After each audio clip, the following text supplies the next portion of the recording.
This is an item that belonged to my father, and when they moved into his father's home, my grandfather, they found this in the attic, an old workbench that was installed, built right into the attic, apparently where they did their work. And as the story came down to me, it belonged to what would be my great-great-grandfather, who was a cabinet maker. Well, it's quite an interesting object. It's a tambour cylinder, and it really belies what's inside. So let's open it up. Just unhitch the clasps here and unfurl it. And lo and behold, it's a complete bit set. These bits are what they call Irwin bits. There were a few designs in the late 19th century. Irwin and Russell Jennings were the two companies that kind of won these battles, because all the other designs somewhat fell by the wayside. But the result of these bits was that a whole industry of center bits that had been made before that using wooden braces disappeared just in no time, because this design, there's a lead screw that pulls the bit into the work. It's like a wood screw.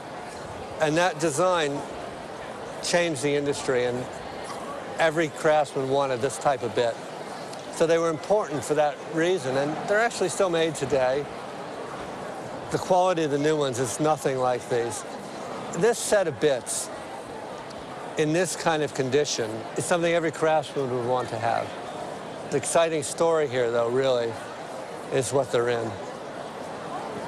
This case, the tambour carrying case, is just very, very scarce. I've seen 2 or 3 maybe in 25 years, and I have to say that this one's the best by far that I've seen. I mean, wonderful. The label's gorgeous. The wood is beautiful. The finish on the wood is beautiful. The velvet lining is perfect. Clearly, you've kept these dry. Tried to.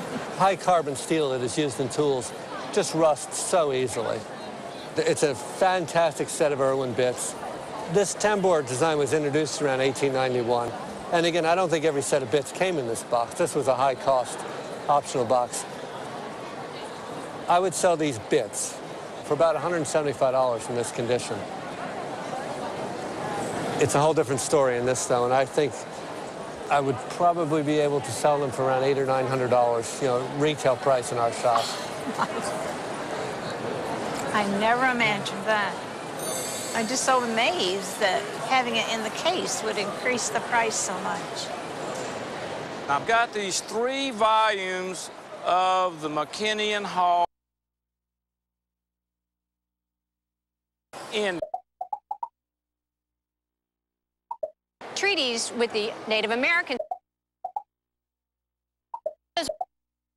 Those original paintings were donated to the Smithsonian, and in 1865, many were destroyed in a fire. All we have left of those records are these lithographs in this 3-volume set.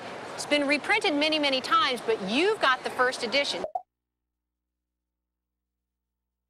Are these lithographs in this 3-volume set?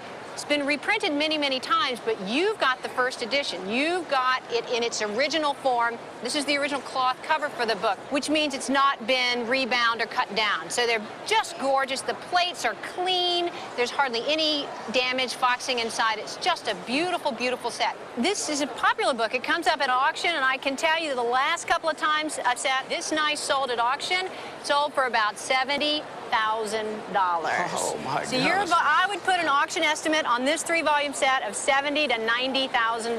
Oh, goodness, thank you. Well, thank you for bringing it in. I did good. You did great. That's wonderful. That's good. Very good.